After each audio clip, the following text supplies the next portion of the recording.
overnight. What you must understand, if you dwell on the bad, then you don't stand a chance. Something you want upset, saying why it ain't mine yet. That's because now you have yet to change your mindset. People don't put their mind to rest while they're so wired. A lot of people go to sleep and wake up tired. Power of positivity and persistence. Say that I can, we'll just sit back and witness. Make an impact when our time is done. Make money, help people, and have lots of fun.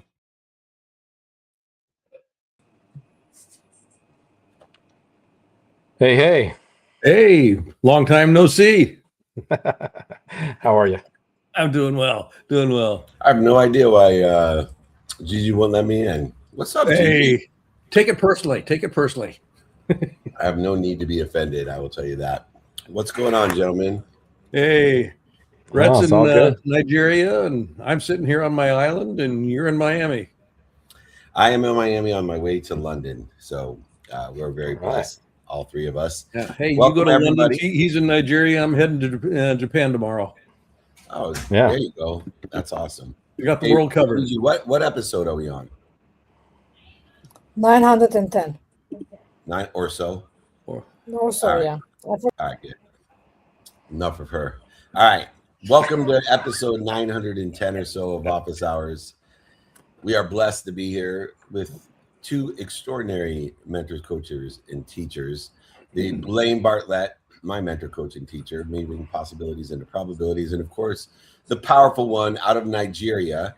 He has a smile to match those who live in Nigeria. Looks a little bit like Ulysses as Grant and Santa combined. Rep Power, welcome to Office Hours. Hello. What's going on, I gentlemen? don't know. I don't know that I matched the smile in Nigeria, man. Those guys smile. They got yeah. those smiles. That's true. They know how to define. Well, real quick, before we bring the bill on, we're in Miami today with a meetup, so swing by here. Love to see you. Then we'll be in London for our private investor mastermind. Then back out to Breckenridge, Colorado for the Ryder Cup of Wine with Marshall Falk, Virgil Herring, Justin Guarini, Kim Walsh-Phillips, so many people overloaded there at the finale. Then back to Atlanta in the full car wash mastermind holding court meetup, VIP dinners for charity. Season 11 of Office Hours, the TV show.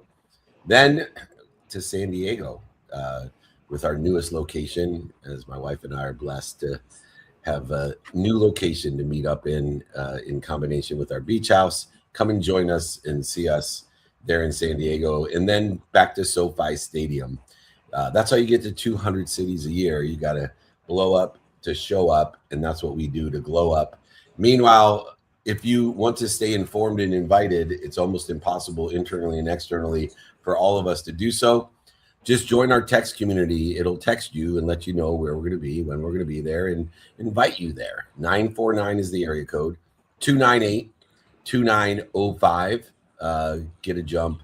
Come and see us in person. It's a big difference. Things keep on getting bigger and better in the world of Office Hours. Speaking of which, bigger and better, Bill Fletterbach is here out of Houston, Texas, president and CEO of Climb Co. Welcome, my friend Bill. How are you today? Doing good, David. I thought I travel a lot until I heard you guys' schedules. You guys are going to love this. I got to interrupt. So the reason I was like back and forth before the show is because I was looking for my other earpod. I just found it. Oh my goodness. Can someone send me some dementia medication? Sounds like my life. Please send me some dementia medication. Nick is scurrying the hotel looking. He's going back up to the restaurant. He's looking for this. There we go. The mental midget himself, David Meltzer, here on Office Hours. Anyway, climate is a big deal, Bill. And I don't care how you define it. I don't care who resists it. There's no doubt that we have to figure out some solutions to our climate. We don't need to argue about, rain or hurricanes or earthquakes, but we do have to figure out sustainability and climate solutions. And recycling, for example, is not going to cure our problem, but it will give us time to figure out these solutions. But it's companies like yours as a global leader in sustainability and decarbonization solutions, regardless of whether you think the impact has any material effect or not, we have to decarbonize what's going on here. That's a mathematical, literally scientific fact. Why do you think so many people are resistant to climate change? I think a lot of folks don't want to admit they have some responsibility towards it. Looking at industrial's contributions, I think a lot of folks, my background in meteorology and business, interesting combination. A lot of folks will look back at trends and say, "Oh, this happened before," so they want to ignore the real science. And I think a lot of folks are nervous about this too because they're viewing it as a compliance exercise. Like, my God, it's just another cost. How am I going to reduce my emissions in a market that's already challenging? And I think one of the key things, David, that we always said is that this needs to create business value. We don't need to look at this as a compliance exercise. We need to look at creating markets to create value for companies to do the right thing. So I think it's just fear of science, not wanting to ignore that science, but also thinking to myself, these companies are thinking, my God, like, how am I going to approach this? How am I going to do this? I know it's important to shareholders, but how's it going to affect the P&L? Bill, it strikes me that in the way that you were describing it, David was referencing it as well. Most companies and most people, I think about this just at the local level about recycling and just the effort involved in separating my trash and all that kind of stuff. It's seen from a mindset perspective as a cost. It's going to cost me to do this. Mm-hmm. What can be done to shift that so that people begin to appreciate the fact that we're actually investing in the future when we take some of these actions? Right. And it's that shift from cost consciousness to investing consciousness that embedded in that is there's an ROI in an investment. Yeah. How do we cross that bridge? Through markets, capital markets. And I think, Blaine, you hit the nail on the head. If I look back in 2009, when I started this business, we went into the greatest sources of emissions, of greenhouse gas emissions, and what we call super pollutants, but, greenhouse gases on steroids. And a lot of those projects were, in conventional Republican states. These are petrochemical plants. And we went into these companies and said, let's create a competitive advantage for you. We've got emissions that we know we can tackle. We can create a market. We know that there's investors out there that want those environmental reductions to claim that against their own book, right? So if we can create the environmental attributes by putting in technology, reducing your emissions, then create a market to sell them and create a positive rate of return for you, is that a strategy that you're interested in? I don't care whether or not you believe in climate change. I'm not here to convince you of climate change. Yeah. I'm here to convince you of a business strategy. And I think that's where we've been successful. And then on the flip side, the buyers of this, oftentimes our buyers are embedding the environmental attributes or the carbon credits into their products, and they're getting a premium for it. So there's value on both sides, Blaine. And I think I always say, and I know it bothers some folks, that if it doesn't have a positive rate of return, it's not going to be sustainable. So true. So yeah, it's a big focus of ours. Hey, David, I have something for you. I'm going to send this to you because you see these little things right here? Yeah. It's like I used to have those, but I lost them. It's like the bifocal thing, right? Instead of the thing for the bifocals, it's now. Yeah, exactly. I'd be nervous to pull my earbud out and show it, just in fear that there'd be a little earwax on that baby. I probably have had this in for 3 days. That's why I didn't know it was there. Yeah. Bill, this is fascinating. What's the, a lot of people listening to the show, small businesses, right? Medium-sized businesses, startups, that kind of thing. What's in it for them to be thinking about this? Mm-hmm. Yeah, I think, first of all, the market, the sustainability market isn't going away. Even in this administration, we're seeing a lot of companies doing the right thing. Maybe they're putting their head down a little bit so they don't get shot at, talking about what they're doing, but they're doing the right thing. And, I think if you're a global company, Rhett, it's really important today. It's really important. And, I always say to companies, just get your baseline figured out. Just understand what your impact is. I think one of the problems, Rhett, is that, and I always like to say that CEOs that are retired set these really incredible goals.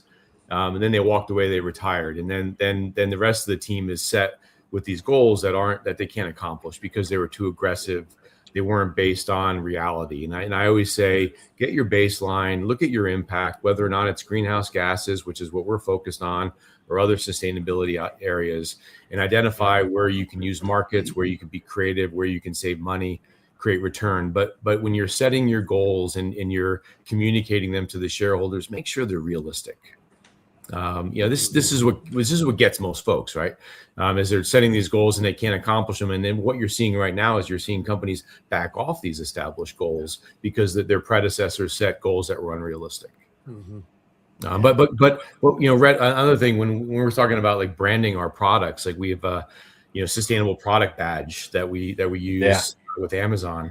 The Harvard Business Journal did a study, and they said that there's a 12% total available market increase on average SKUs in that program because consumers are interested in buying sustainable products. So that's a real indicator, that the market isn't going away. And then if you want to increase your market and potentially margin, but certainly market, think about how you're not only accomplishing your sustainability, but how you're documenting it, how you're branding it, like that.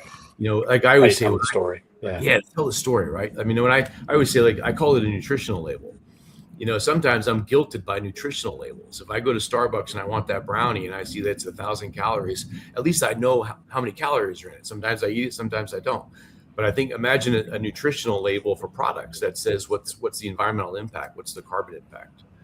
Transparency. That's a way to tell your story, right? It's a way to say to the public in a very short period of time, who you are, right? Yeah, absolutely. Yeah. Yep, absolutely. Bill Fletterbach has figured out two things. One, it's our tax code that will drive and incentivize business in the capital markets to help our sustainability and climate solutions. And two, old-fashioned Jewish guilt is still the predominant way to change people's behaviors. And very, very interesting. Truth to that. Truth. Thank you very much, Bill. You got to come back on our other shows. We really want to delve a little bit deeper into obviously this extremely important awareness campaign that we're on, and Climb Co is also on as well. So go to climbco.com, learn more how we can give ourselves time to regenerate our earth. Thank you so much. Thanks, David. Thanks, guys.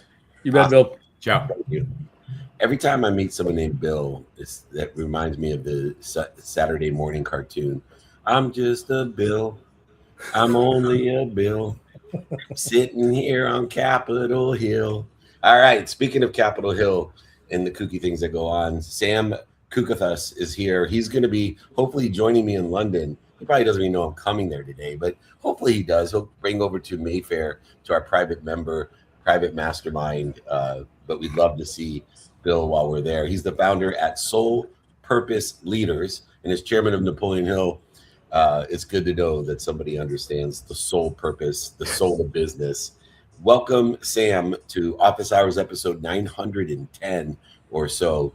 We love having you. Thank you so much, David. Yeah, it's a pleasure to be here.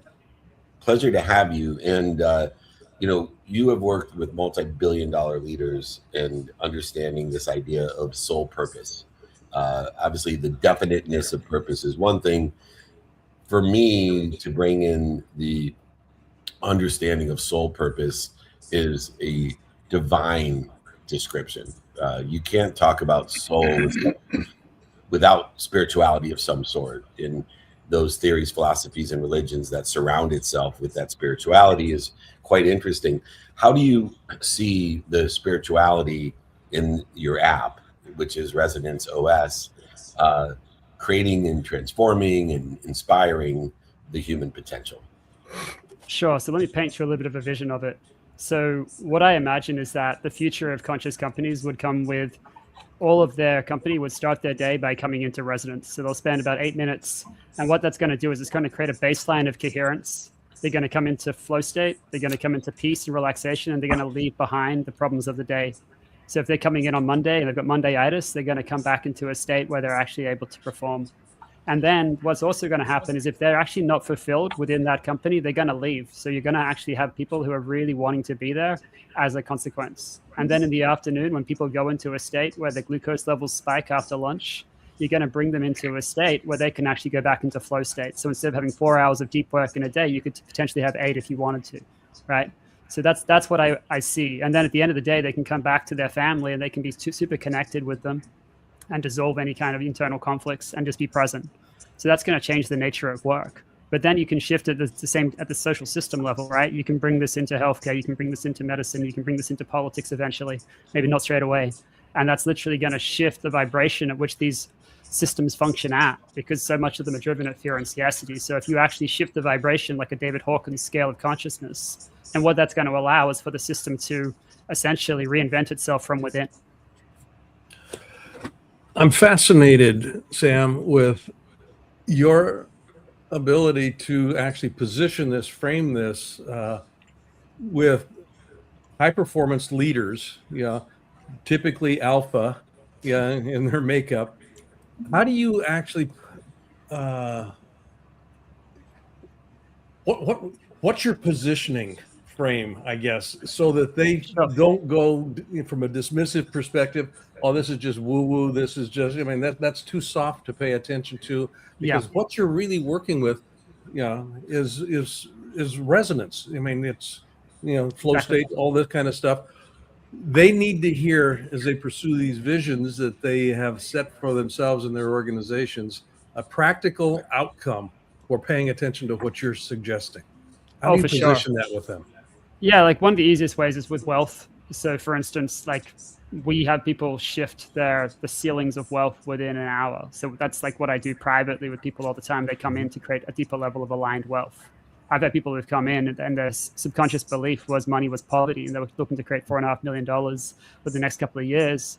And then within an hour, money became wealth. Now that's not interesting in and of itself, but if your subconscious is basically telling you money's poverty and suddenly your system is running it, money is wealth, then what came through for him was a $100 million vision for the next 5 years. So that just basically blows out of the water whatever they think they're here to do and who they are, essentially. I have companies where they're looking to create an 8-figure company, and then what happens within 20 minutes of working together is they're now seeing a $100 million vision because something is realigning at the level of who they truly are. So we're going beyond what the mind can comprehend and basically going into remembering who they are at the level of the cell and the cellular memory. And then that allows this recalibration to essentially connect in with the sole purpose of why they're here. Good. So this is really interesting, Sam, because Blaine, I brought an idea to Blaine yesterday, and it's something, David, we want to bring you into, I think, if you would like. But it was this new project, and we were talking about ritualized activities yesterday, and the interesting idea around those inside a company. So is that what you're talking about? Is that how so you're talking about coming in on Monday morning and Absolutely. having some sort of ritualized thing that sets the tone for the week? 100%. It's a resonance practice, essentially. Is that a daily practice? Is that a daily practice? Or is it yeah, essentially. Like what I recommend is that people do it at least twice a day to be able to really, because there's so many things which take you out of life, right? And so it's just really, how do you come back to that state of freedom? Like often people will listen to one of these activations and they'll be like, I'm in a state of freedom. But what I say to them is, look, freedom is not a destination. It's just a space that you cultivate ongoingly.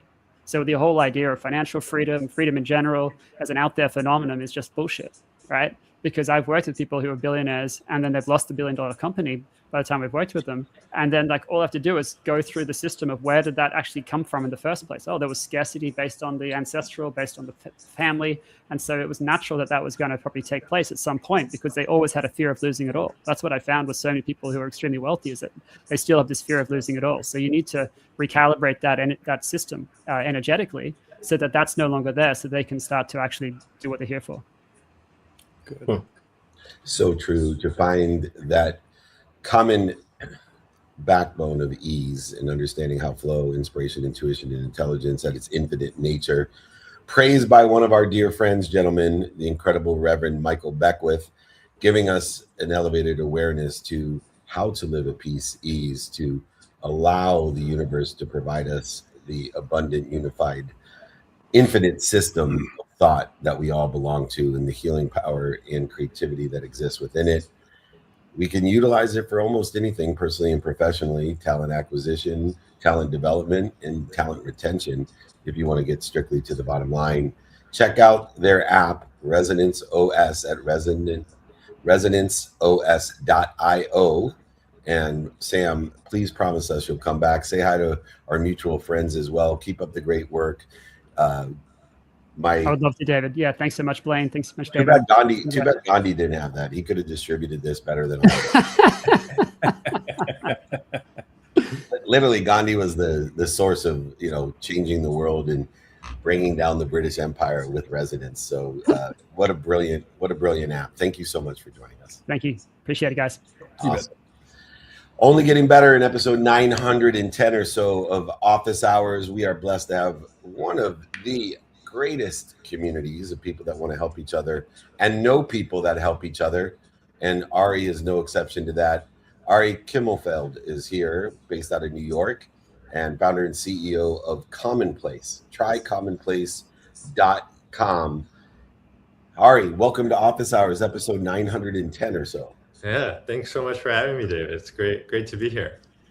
Oh my goodness. Well, we have a lot in common, all things tied together. There are no coincidences. It's just coinciding. I got involved in Resonance in meditation to elevate my awareness. And I was not interested at all in meditation. I was doing extremely well financially. My identity was tied strictly to my financial success. So I couldn't see any areas of improvement necessary because I had more money than I dreamed of. But there was a lot of improvement that was necessary. And this beautiful doctor said to me, well, I could elevate your awareness when to buy or sell. And that got me into meditation immediately. I found great value in understanding how we buy and sell, and how credibility and emotional connection all intertwine together in the utilization of quantitative value. And it seems to me that Commonplace allows you to understand and evolutionize how you buy and sell pre-loved goods. And I love pre-loved as well, because I'm a great acquirer of pre-loved things. And it's a lot less expensive when they're pre-loved. And they come with a lot better energy, by the way, as well. You work with your wife. What gave you the idea? We work together, and Commonplace basically evolved from first just doing Pelotons when people bought a bunch of Pelotons during COVID, and there was a lot of supply out there, and people didn't know what to do with them after they went back to the gym. And we thought that the prices should be much lower than maybe $2,000 of whatever Peloton was selling them for. So we basically started selling them for $499, and then doing a white glove delivery service. So people knew exactly what they were buying. There were a couple of Pelotons that wouldn't work, so we would inspect them, make sure everything was working, and then offer a warranty and all of the accessories with it.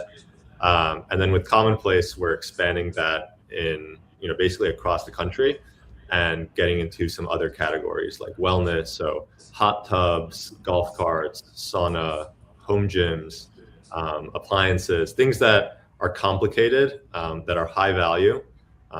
People might be risking $5,000, $10,000 on a golf cart or a big swim spa that needs a crane to be lifted over your house and delivered.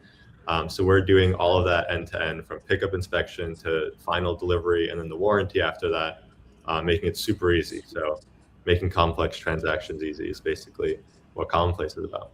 So good. David, I love your term evolutionize. Yeah, an interesting coining here. The question, Ari, here has to do with the complexity of your business, because it's high touch on your end. Extremely high touch. We do everything from the delivery to the payments. So all of it as well as making sure that what you're delivering actually works. actually works. Yes. Yeah. And What we did you offer have- a 2-month warranty. So we stand behind it. We need to make sure that it's working. So what? I'm assuming you and Naomi did not have that competency built in when you started. No, What? there were a lot of competencies we don't have, but we have to learn them. So, as an entrepreneur, and this is what the place where I'm interested, knowing that you lacked that competency set, you went ahead and did this anyway. What was the spark that said, screw it, we're still going to do this? Well, I mean, if you think about the greatest businesses ever built, like Jeff Bezos never built a marketplace before he built Amazon, and you can go on and on. So I've never done this before. I'm doing this now, and I think you just have to go in and do it one transaction at a time. I think, but with first principles, you have to understand like what it is you're picking up. The first treadmill that we delivered that was broken, instead of just refunding the buyer, we actually took apart that treadmill and basically understood everything about this treadmill and how it works. And so when we delivered 1,000 of the same treadmills later, like we knew exactly what could go wrong, what to avoid when we're picking it up. And so we're people's eyes and ears on the ground when we're picking it up. So, if you're buying something for the first time, let's say a hot tub or a sauna, even if you found a great deal on Craigslist or Facebook Marketplace and you go there, you don't know what you're looking at. We've seen it 1,000 times before. We know exactly what it is. And we're the first ones to tell you, hey, this is a lemon.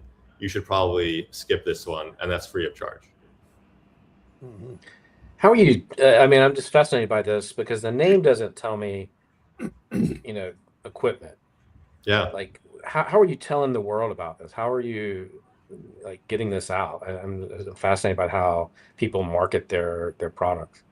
Well, I think the product itself is very compelling. When people are looking for a hot tub or home gym equipment, or a sauna, they're starting their search usually like on Google Shopping or on Facebook Marketplace if they're looking for something used. And so we want to make sure that we're showing up where people are looking. So, performance ads, but we're also cross-posting on all of the other marketplaces. And we typically have the best prices.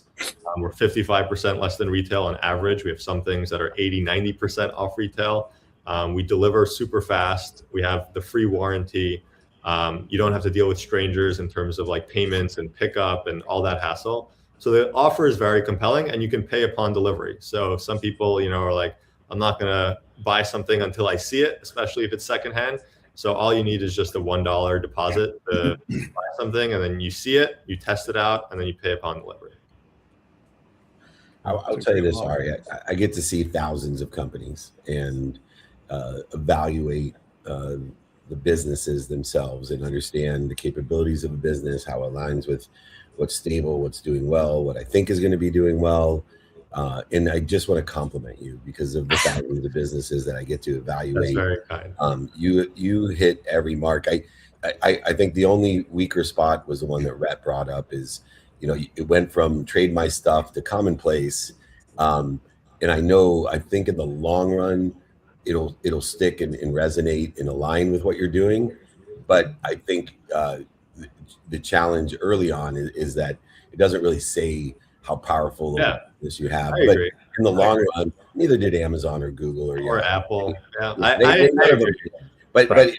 you took the right approach, and I know it's a good business when I'm tempted during the interview to Google and go buy something. So That's just what I did. I just went online. I got a piece of gym equipment I need, and you hit every pain point of why I haven't got that piece of equipment yet. So congratulations to you and Naomi. Please come back. We'll do everything we can to promote you. Love to have you on our TV show as well, which gets a little broader reach. Thank you so much. Thanks for the warm welcome. We have fun. Nice. Yeah, no, and we're in New York every month, so please come and meet all of our community. And you are an amazing. I love it. We're based in New York. We're in the Flatiron office right now. So, cool. Okay. Very good. Amazing. I'm going to repeat it one more time. Try commonplace.com. I know 90% of our audience is already Googling it or chat GPTing it or whatever they do today to find it. Yeah. Try commonplace.com. Ari Kiefeld, thanks for joining us. Of course. Thank you. Great job. Good stuff. That's a big business right there, man. Yes. He put the work in though, it doesn't come overnight. When he started to detail that he, takes apart the treadmill and learns everything about it in the only thing, and I think I caught it. I know they give a free warranty, but I think they create great margins by selling extended warranties, which you and I both know has, especially if you're doing that kind of diligence on the front end, they build Yeah. confidence in creating margins on that warranty. That's Yeah. beautiful.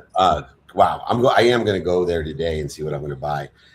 Meanwhile, we're here for takeaways of the day, so people get something out of the show instead of intellectual entertainment, which we're pretty good at. But let's give them some nuggets to put in their pocket and carry home. Rhett Power, what goal do you have today for us? I think the takeaway for me is just like Ari. I love people who see a problem, see an absolute potential in a market, and just attack it, and don't care about their experience, don't care about the odds, they don't care. They go out and they figure it out. They take apart treadmills, and he's gonna create a massive business. And I just love the guts that takes, and I think, you know, maybe that's the message, is like all these people on today are following a dream, and I think that's beautiful, right? He's designing a life for himself and his wife and his family, and I love that. So go out and design the life that you love. Yeah. Perfect. Bartlett.com. Yep. There you go. I want to kind of summarize it with this one. Action is the antidote to despair. And I think that that's one of the things that each one of our guests actually spoke to, whether it was climate change, whether it was evolutionizing a product or a service, or actually tapping into, I feel lost inside.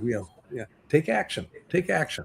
Every one of these guests today actually spoke to the benefit of taking action, the emotional benefit of taking action, kind of designing a life. Very good. My takeaway is know what incentivizes people. So each of these companies, guests, entrepreneurs take a further step into a consciousness of motivation or inspiration, but incentivization. And, whether it be something as important as climate control, or whether it be as our ease and purpose, or whether it's gym equipment, golf carts, and Pelotons and hot tubs. Each of these entrepreneurs really understands what incentivizes people. And we are naturally inactive beings. We need incentivization, and we don't like repetitive, and we don't like honesty, and especially with self.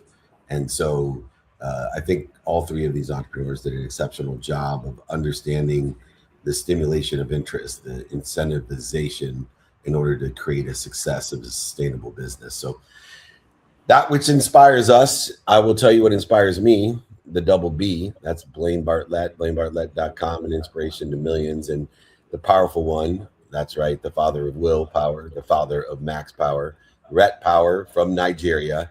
He's afraid to show you his teeth ever since I made the comment about a Nigerian smile. He's just going to stick to Santa Claus and Ulysses S. Grant. We're fine with that. Enjoy your international travels. I will see, as we are all going to be abroad, all of you on the next step here on Office Hours. Thank you, gentlemen. Thanks, man. Awesome. Travel safe. I always do. Sorry for falling asleep on the Same last here. plane. I don't know if you noticed, I fell asleep during training. I'll see you guys. All right, that's what happens when you take a red eye. I'm losing it. I had my earpieces in my ear. Sent Nick around the hotel looking for something that was in my ear. He's over there. I'm making fun of myself. All right, one more review, because some of you are in New York, some of you are in Atlanta, some of you are in Miami. Today, come and meet us. Go ahead. Email nick@dmeltzer.com. He'll give you the location for the meetup. What time is the meetup today? 1 p.m. Eastern time. So not too far away. Come and meet us 1 p.m. Eastern time in Miami. We'll be in London doing the full boat private member mastermind, private investor mastermind in Mayfair with the most wealthy people in Europe. Come and join us. And then we'll do the Ryder Cup of Wine with the full VIP dinner mastermind holding court meetups again at the finale in Breckenridge, Colorado. Then off to Atlanta. We're going to blow it out. Come and join us with the full Monty. That's right. The full car wash. Atlanta, Georgia, with Justin Green and Kim Walsh Phillips, myself, and many, many, many more. Las Vegas, season 11 of Office Hours. Once again, rinse and repeat. San Diego at our newest location. I'm so excited about our newest location. There in San Diego, come and join us. And then back to SoFi. We are blessed to be with the biggest and the best. Come and join us by texting us. Stay informed, stay invited. If you don't believe me, try it out. Area code 949-298-2905. Or you can always email your beloved servant. David means beloved. At D is my first initial. Meltzer means servant. David at dmeltzer.com. Most importantly, thank you all. Be grateful. Be more interested than interesting. Be kind. Be kind to your future self. And do good deeds. Hit it, Gigi. Hey! Hey! Hey! Hey! Wanna know where David's gonna be? Get invites, updates, and community. When he's in your city, you won't miss a thing. Just text the number, let your phone ring, ring, ring, ring, ring. 949-298-2905. That's 949-298-2905.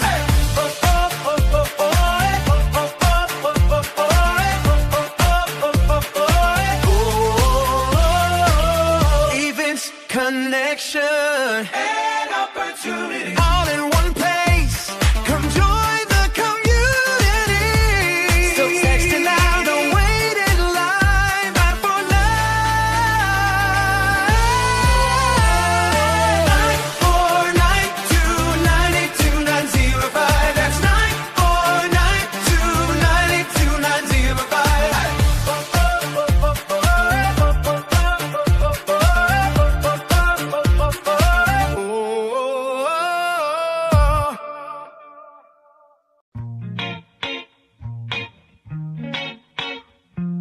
Now I'm at the point you wanna be with me. I'm vibing out at a higher frequency. Cause everything that I want and I'm gonna be, it's when I wake up, that's when I start to dream. Someone you love is talking down, here is the plan. Let it fall through like a handful of sand. Nothing happens overnight, what you must understand. If you dwell on the bad, then you don't stand a chance. Something you want upset, saying why it ain't mine yet. That's because now you have yet to change your mindset. People don't put their mind to rest while they're so wired. A lot of people go to sleep and wake up tired. Power of positivity and persistence. Say that I can, we'll just sit back and witness. Make an impact when our time is done. Make money, help people, and have lots of fun.